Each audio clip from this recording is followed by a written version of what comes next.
Vamos a arrancar otro episodio de Marketing Coach. Mi nombre es Cintia Flores. Estoy ahora con Rodolfo. Un rato sin vernos, andaba muy ocupado. Hola a todos. Primero que nada, me da muchísimo gusto estar aquí otra vez. Como dice Cintia, al final del día no hemos tenido tiempo, pero hoy lo logramos, ¿no? Personalmente he aprendido que el proveedor siempre vive con la vida que depende de los tiempos del cliente, ¿no? Entonces es una vida un poco más agitada. Bueno, les voy a contar una anécdota que me parece muy chistosa cuando yo trabajaba en una casa productora. Para los que hayan hecho algún comercial alguna vez, lo primero es, se levantan las imágenes, se filma la idea que el cliente tiene de un comercial y entonces se llevan a un estudio donde se hace lo que se le denomina postproducción, ¿no? La postproducción hace referencia pues a mejorar el audio, a corregir el video, a corregir, cortar, editar, lo que hoy hacemos en casa, antes no se hacía en casa, lo hacía un fulano. O sea, Y fulano era casi que lo tenías que mantener súper contento, ¿no? O sea, porque fulano era como este dios mítico que sabía estas herramientas mágicas. Entonces, el fulano no era un fulano, era como un dios mercadólogo al que se le rendía tributo y muchos eran muy divas. totalmente, estos postproductores, editores, pues eran realmente porque el tipo tenía un talento, ¿no? Me encantaría reencontrarme con alguno de ellos y ver qué hace hoy, ¿no? Hoy que todo ha sido reemplazado, ¿no? Porque esas casas productoras, además, eran como el momento más glamoroso de filmar un comercial, ¿no? Sí, sí, lo Porque, máximo que te podía pasar en tu carrera mercadóloga era tener un presupuesto para grabar un comercial para la televisión. claro, y eran carísimos, además de Sí. todo, ¿no? Entonces, en esas historias, una vez me toca, llegamos ya con el pietaje, con todo el material que habíamos levantado, y entonces le tocaba al postproductor, levanta toda la información, levanta toda la imagen, hace todo. Y hay una tarea en postproducción que se le denomina corrección de color, Sí. cuando el postproductor hace que todo mejore, ¿no? Y entonces, pues entramos a corrección de color y el cliente, que era un cliente de una compañía telefónica muy importante en este país, nos dice, a ver, mándenme ya el presupuesto, ¿cuánto va a ser de la postproducción? Y entonces, de manera desglosada, le tenías que mandar cada una de las partes de los costos, ¿no? Y entonces le mandabas imagen, audio, y había un capítulo que se llamaba corrección de color, ¿no? Y entonces el cliente nos contesta, yo no voy a pagar ni un peso por los errores que cometieron, porque tuvieron que hacer corrección de color, que no les dije que levantaran con todos los... Nos daba una risa, de verdad, porque era un proceso, era parte del proceso que se llamaba corrección de color, ¿no? Puede ser un ejemplo muy antiguo en cuanto a técnicas, Sí, pero muy actual en cuanto a criterio. O sea, ¿qué tan profundo es el marketing? Que un claro, director de marketing no llegas a saber esos detalles. O sea, nada más para que se den una... Suena tonto ahorita, pero tal vez no lo es, ¿no? claro, porque al final del día, lo que acabamos de decir ahorita, ¿no? O sea, el marketing es muy amplio. O sea, no es solo ventas, no es solo BTL, no es solo ATL. O sea, es un montón de piezas, ¿no? Y que al final del día un director de marketing, pues puede no tener el conocimiento de la terminología de cada área. Es un mar de tecnicismos que hay en el marketing, ¿no? Claro, Una imagen a la mente y esto ya está como más en, tal vez no en el guión. Hablabas que el proveedor vive mucho corriendo atrás del cliente como proveedor, como agencia, y sí es cierto. Y creo que claro, también podemos extraponer esto a las pymes, ¿no? O sea, en las pymes son equipos pequeños que viven, ya cayó el cliente, hay que sacar bien el trabajo. Creo que algo muy importante que viene con estos, o al menos antes, eran las horas extras. O sea, donde a las 6 de la tarde realmente empezabas a hacer el trabajo pesado, ¿no? Porque había que entregarlo mañana y todo. Y en ese claro. sentido, el equipo se une mucho. Sí. Pero esa es la realidad de muchas pymes, esa es la realidad de muchos proveedores en México. Existe de que pon tu propio negocio. Y yo veo en las redes sociales como todo el mundo te dice, ya no trabajes para alguien más, ya no trabajes en un corporativo, haz lo tuyo.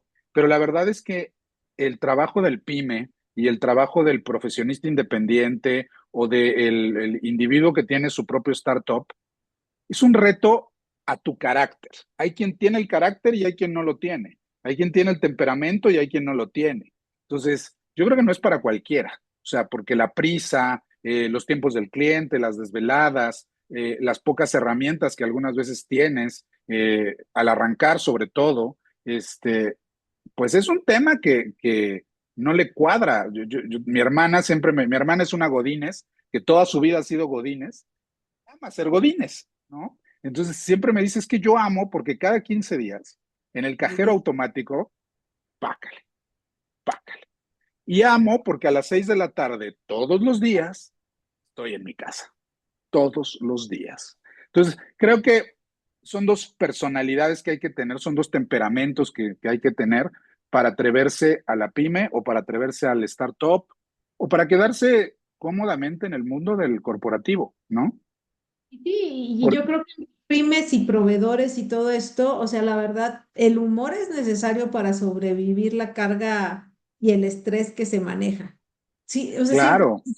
Y entonces aquí creo que el insight para nuestros emprendedores o para nuestros dueños de pymes, y la mayoría de estos, las pymes, bueno, las agencias sí, pero los pymes y los emprendedores, creo que yo me quejaba que lo último siempre era marketing, Rodolfo, pero luego me quedé pensando, no, lo último es recursos humanos. ¿Cuándo has visto una pyme con departamento de recursos humanos? Sí, sí, coincido O contigo, sea, coincido. siempre está, o sea, yo creo que es lo que está más lejano de sus urgencias y de su nómina, pero entonces aquí el insight que yo diría es, busquen esta dinámica en equipo donde haya humor, porque el humor sirve hasta como esta válvula de vapor cuando el estrés está alto. Sí, yo creo que el humor y el reírnos de nuestros errores y el aprender a estar en esa condición son determinantes, porque el estrés en el mundo del pyme, sobre todo el estrés de que hay cuentas por pagar, trabajos que hay que hacer, responsabilidades que cumplir, obligaciones por dar, o sea, la contabilidad, un montón de cosas que si tú eras alguien que le gustaba el marketing vas a tener que hacer porque no caen, o sea, porque nadie más las podría hacer, ¿no? Entonces, yo creo que el humor es bien útil, de verdad. También las tendencias, ¿no? Vivimos en una sociedad que está muy estresada, en una sociedad con mucho cambio, y entonces el humor se ha vuelto, sí, tendencia, porque casi que es como necesidad, ¿no? De aire. Entonces, muchas marcas, y esto va para los pymes y para los emprendedores, y me ha pasado con emprendedores que dicen, es que yo posteo cosas serias y no me dan likes, y posteo cosas de chistes, de memes, y entonces ahí sí me dan likes. Pero regresamos al punto, una cosa son likes y otra cosa es como tu conversión y todo esto. Entonces, sí el humor como herramienta, pero no el humor como, ¿cómo lo describirías? O sea, no por poner posts chistosos o memes quiere decir que estás haciendo marca. Sí, no, tal cual. O sea, creo que también el humor tiene su lugar, ¿no? O sea, y yo también siempre lo pondría como que el humor, uno, tiene su lugar y dos, hay marcas que pueden o que tienen las credenciales para hablar en un tono de humor, ¿no? Hay otras que no, y hay otras que no lo van a poder ser porque requieren un ¿Crees? banco, por ejemplo. Sí, yo sí creo que hay algunas marcas que una Que no deberían. aseguradora Ajá. o sea, no deberían de recurrir al humor porque creo que ellos deben de reflejar otra cosa, que si bien el humor se ha vuelto parte cotidiana del todo, aún yo creo que hay algunas industrias que deben de seguir manteniendo su solemnidad, su seriedad, ¿no? Un notario, si eres notario, Claro, no sea chistoso. claro, ¿no? Porque ahí puede ser una publicidad realmente impactante, pero con un impacto negativo, ¿no? Sí, Entonces, al final del día, creo que tú tienes que tener claridad de cuál es ese servicio y si el humor juega un papel positivo, ¿no? Si el humor juega un papel para generar persuasión, para generar atracción, para generar deseo, ¿no? Entonces, al final del día, yo creo que no puedes sobreutilizar el humor, ¿no? Y al final del día hay un dicho en los publicistas que me parece muy bueno una cosa es generar una publicidad llamativa, impactante, que te saque una sonrisa, que te saque una lágrima, o sea, que haga. Pero la función al final del día de la publicidad no es esa. La función al final del día es persuasión, porque esa es la intención para lo que fue Sí, creado, ¿no? Que después el creativo se quiera ganar un premio, un León en Cannes, o que se quiera ganar un premio en Toronto, o sea, ese es otro tema, ¿no? Y que se esté premiando eso, por eso qué bueno que existen los premios EFI, porque los premios EFI son los premios a la efectividad publicitaria. No es solo un premio a la creatividad, es un premio a que la creatividad que utilizaste tuvo una eficacia en ventas, en call to action, o sea, en algo.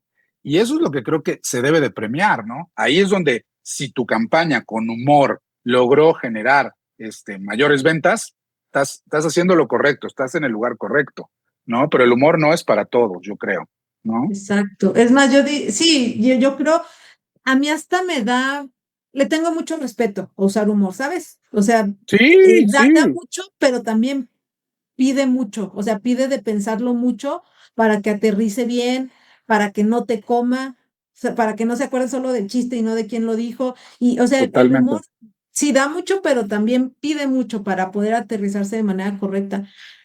Fíjate, Ajá, hay un comercial muy famoso donde había de unas galletas que se utilizan para comer atún y galletas que se utilizan para comer saladitas, está bien. exacto. Si es positivo, dilo y ponemos el link. Las Sí, saladitas, fíjate. ajá.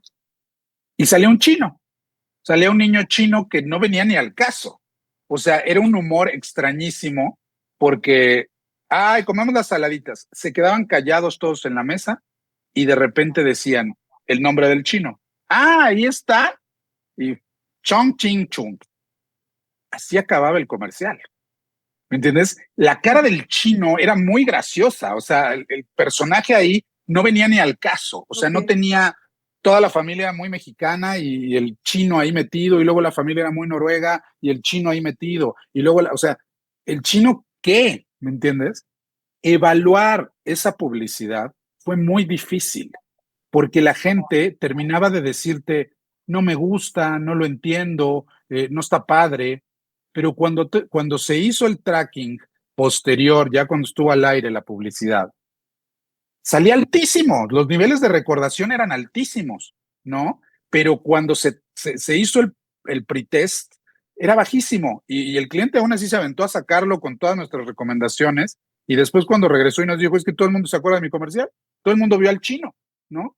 Y le digo, ¿y querías que se viera el chino? ¿O querías que se acordaran que eran saladitas? Ujú. ¿No? Y el chino superaba a las saladitas. Es, Entonces, ahí viene también el problema de una creatividad que se coma al producto, ¿me entiendes? Y bien, con esto terminamos el episodio del día. El humor es un elemento básico en la sociedad y como necesidad humana, pero cuando mezclamos marketing y humor hay que tener mucho cuidado que el humor no nos vaya a comer el mensaje. Mi nombre es Cintia Flores y estás en Marketing Coach. Gracias por escucharnos. Nos vemos a la próxima.